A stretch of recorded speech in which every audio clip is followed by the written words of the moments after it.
Chapter 14, Ma's Little Monkey, April 1977. It is 2 years since the Khmer Rouge rolled into Phnom Penh with their trucks, 4 months since the soldiers took Pa away, and Kim became head of our household. It had been almost a year since we last heard from Meng and Khoi. New Year's has come and gone, making us all a year older. Gek is now 5, I am 7, Ju is 10, and Kim is 12. Now head of the household, Kim takes seriously Pa's words for him to look after us. At dawn each morning, he wakes before us and runs to the town square for our work assignment. At the hut, Ma gets us girls up and spends a few minutes with each of us. Before she is done combing Gek's hair and washing her face, Kim is back with the day's instructions. As I slowly rise from my slumber, he is already telling Ma where to go. After Ma left for the fields, we all walked to the community garden together with Gek clinging to Kim's back. Though Kim's face looks like a monkey more than ever, Ma has not called him by this nickname since they took Pa away. Now he is only Kim to us. A few miles down the road from our village there is a cornfield. We have had a good rainy season this year, and the corn is ripe for picking. However much we fear the punishment for stealing, our desperation is too strong to stop us. Why not, Ma? Kim argues. We work every morning, noon, and night, planting these crops, and now they are ripe. We're told we can't eat them. We're all starving. It's just too dangerous, Kim. You know that the soldiers will do to you if you get caught. Ma, we are starving to death. Many people are dying in the village, yet the government trades our crops to buy guns to kill more people. Shh, don't talk so loud. It is a crime to speak against the Yankar. If the soldiers hear you, they will take you away and kill you. Ma, I'm going to go and get us some corn tonight. With a determined look, Kim has made his decision. Be careful, Ma says to him and turns away. Ju and I do not try to stop him from going either, even though we know it is dangerous. Pol Pot has many soldiers and guns and rifles guarding the cornfields every night. The soldiers have the right to punish thieves any way they see fit, killing them if they choose. Their power is so omnipotent that no one dares question their actions. However fearful I am, my hunger makes me want to go myself, but I do not have the strength or courage to actually do it. I hear tales that the soldiers rape the girls they catch stealing, no matter how young they are. When the sky grows dark, Kim picks up 2 bags, straightens his 12-year-old body, and leaves. Part of me is glad Kim is doing this, and my mouth salivates at the thought of the food he will bring back. I can almost taste it already. I cannot wait until he gets back. My stomach moans for sweet, juicy corn, yet I also fear for Kim's safety. We have already lost Pa and Kev. I do not want to bury another member of our family. It is getting late, and Kim is not back yet. What could take him so long? I look at Ma, who is holding on to Gek for comfort. Ju sits by herself in the corner of the room, staring out into her own world. Gods, this cannot happen to me again. If you let my brother die, I will never forgive you. You could just go to hell, for I know there are no gods in the world now. I scream to the spirits in my mind. As if answering my call, Kim suddenly climbs into our hut. He is smiling and carrying 2 bags of fresh corn. I rush up to him and help him carry them into the house. Seeing Kim, Ma smiles and puts Gek down so that she can greet him. What happened? You took so long. We were worried to death, Ma says as she ushers him in with her arms around his shoulders. Ma, it was so easy. I never knew stealing could be so easy. There is so much corn, and no one can guard all the fields at once. I must have eaten at least 5 ears raw. As Kim begins to tell Ma what he did, I edge myself closer and closer to the bags of corn. My nose inhales the aroma, and my eyes fixate on the yellow ears. I cannot wait to sink my teeth into it. Can I go with him next time, Ma? I'm getting greedier and greedier with the thought that the 2 of us can bring home more corn than Kim can by himself. No, you are not to go with him, and that is final. With those words, Ma goes outside to cook our corn on a fire we started earlier in the evening. She digs a hole for the corn under the fire and spreads the fire over the makeshift stove. With Pa and many of the fathers in the village gone, the soldiers patrol our huts less and less, so it is relatively safe. For the next couple of weeks, Kim continues to steal corn for us whenever we run out. Each time he leaves, we wait with fear and guilt for his return. Each night, it seems to take him longer and longer. Kim slings 2 empty bags over his shoulders and climbs down the steps of the hut. His knees buckle when he reaches the ground. Quickly, he straightens himself before anyone notices. He knows Ma and the girls are depending on him, so he has to be very strong for them. There is no need to make them any more frightened than they already are by letting us know exactly how scared he really is. He tries to show them he is fearless, but each time he goes out on this mission, he is always afraid of losing his nerve. He wants to run back to the hut and never carry out this dangerous task again, but he has to. He has to take care of his family. He looks up at the sky and sees no stars. The clouds are moving furiously fast, blocking any moonbeams from touching the earth. Okay, he says under his breath, it's time to be brave. With that, he forces his feet to carrying him away into the darkness. He knows Ma and the girl's eyes are still upon him, bearing down on his back, but he must not turn to look at them, lest his courage fail him. He jogs in quick little steps. He knows that not to be seen he has to dart and hide from one bush to another, like the foxes hiding from the humans during a hunt. The thought makes him smile. The sky is very dark now, and the moisture in the air is turning into a thick fog. It is good luck for him. Pa must be watching over him. The thought of Pa almost brings his adrenaline down. All the kids think they are Pa's favorite, but he knows he is. After all, Pa always told the story about his birth and the dragon to everyone. Thinking of Pa takes his breath away. There is such pain in his heart, and the burden is too heavy to handle. He cannot run away from it. His pining for our father is unbearable, but he is the man of the house now, and cannot speak openly of his suffering. Something wet and salty drips into his mouth, focusing him again on the mission. He realizes it is his own tears, and he lifts up his shirt to quickly wipe his eyes. He misses Pa so much, but he cannot allow himself to think of this now. He has to take care of the family.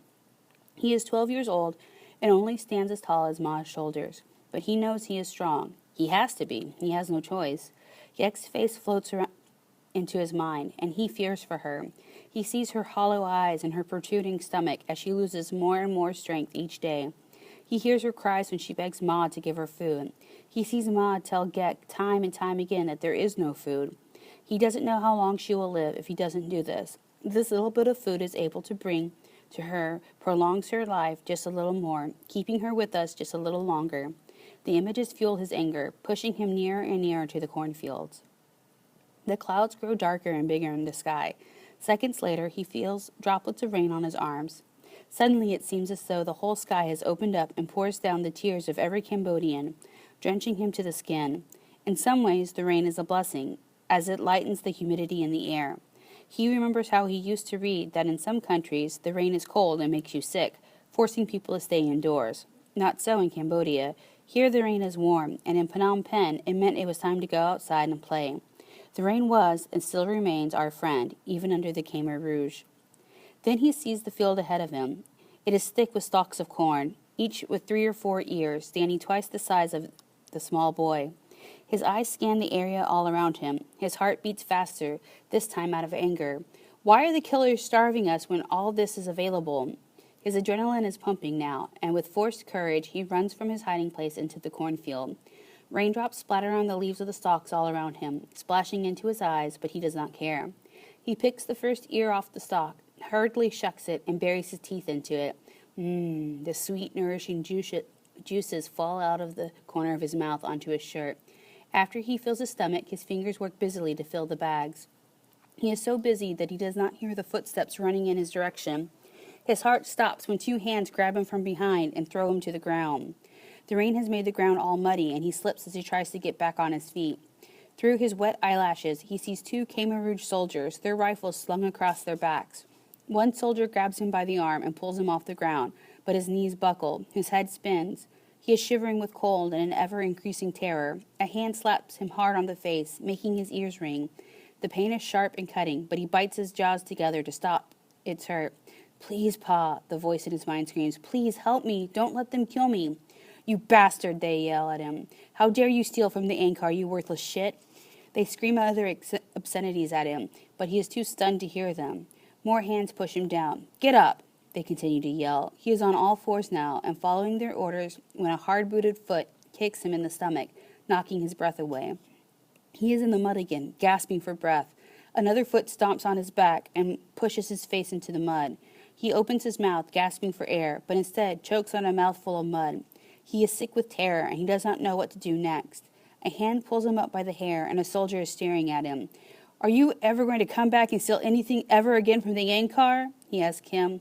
"No, comrade," Kim whimpers as blood drips out of his mouth, but that isn't enough for them. More hands and more legs continue their assault on him. The same questions are asked of him, and the same answer is given. Then one soldier takes his rifle off his shoulder and points it at him. Kim cries then, tears pouring out faster than the rain can wash away. Please, comrade, please spare my life. Don't kill me, he begs them, his body trembling. One soldier laughs at him. He is no longer a boy trying to be the man of the house, trying to be brave, wanting to take care of his family. He's just a 12-year-old boy now, looking into the barrel of a rifle. Please, comrade, don't kill me. I know I've done a bad thing. I will never do it again. The soldiers stand there, his rifle rigid in his hands. Then he turns the rifle around and smashes its butt into Kim's skull. White pain flashes everywhere in his body as he falls down, but dares not cry. Please, comrade, don't. Just go, the soldier interrupts him. Take your bags and go. Don't ever come back, because next time I will shoot your brains out. Kim rises unsteadily to his feet and limps home. At home, Ju, Ma, Gek, and I sit quietly waiting for Kim to return. Ju, Kim's really late tonight. I'm worried about him, I say to her. It's hard to see out there. You probably lost his way. It's raining pretty hard. Upon hearing me, the night turns black with evil as the wind howls in a thunderous crash. Its lightning whips above us. Ma quickly tries to calm Gek, who is afraid of the storm. I turn and see Ma put her hands over her mouth to stifle a scream. My gaze turns to the direction where Ma is looking. Against the backdrop of the dark, I see Kim's 12-year-old body leaning against the door. In his hand are 2 empty, rain-soaked bags. He is drenched from the rain, but I see the unmistakable color of blood on his clothes and marks on his muddy face. His eyes are half closed. He is shaken, but he does not cry. Ma rushes over to him and gently touches his wounded face. She cries over his cut, swollen lips and cringes as she touches the blood dripping from his skull. My poor little monkey, my poor little monkey, look what they have done to you. They have hurt you, my poor little monkey. Kim is quiet and does not resist Ma's help taking off his wet shirt. I bite my lip at seeing my brother's body so badly beaten. Raw, red marks and painful bruises are everywhere on his rib cage and back. I want to rush over to him to take away his pain, but instead I stand numb in the corner of the room. I see the pain in his face and feel the heaviness in his heart at not being able to bring us food. I stand in my corner with more conviction than ever to kill these soldiers, to avenge the blood that drips from my brother's skull. Someday I will kill them all. My hatred for them is boundless. It was raining too hard, and I did not hear them coming. My poor monkey, they hurt you. They hit me on the head with the butt of their rifles, Kim finishes telling us his story. And still he does not cry. He flinches when Ma puts a wet rag on his bruised and bleeding head. I am sorry I didn't get us any corn tonight, he says to all of us as he lays down, closes his eyes, and falls asleep. Fearing he might die and I will not know about it, I walk over to him every few minutes and put my hand under his nose to feel his breath. Pa, I call quietly. Pa, don't let Kim die. Pa, I feel so bad. All this for corn to feed us. Pa, I am bad because I am also sad that we have no corn. Crouching beside Kim, I squeeze my stomach with my hands, trying to chase the pain away. Pa, I'm going to kill them all. I'm going to make them suffer. My head hurts and I press my index fingers against my temples to try and stop the explosion. The stronger my anger, the more I am overcome with feelings of sadness and despair. I can't die, Pa. There's nothing we can do but go on living. But one day, they will all suffer as we are suffering now. After that night, Kim never stole again. These days, he is quieter and more withdrawn. With Pa gone and my older brothers at their camp, Kim is the man of the house.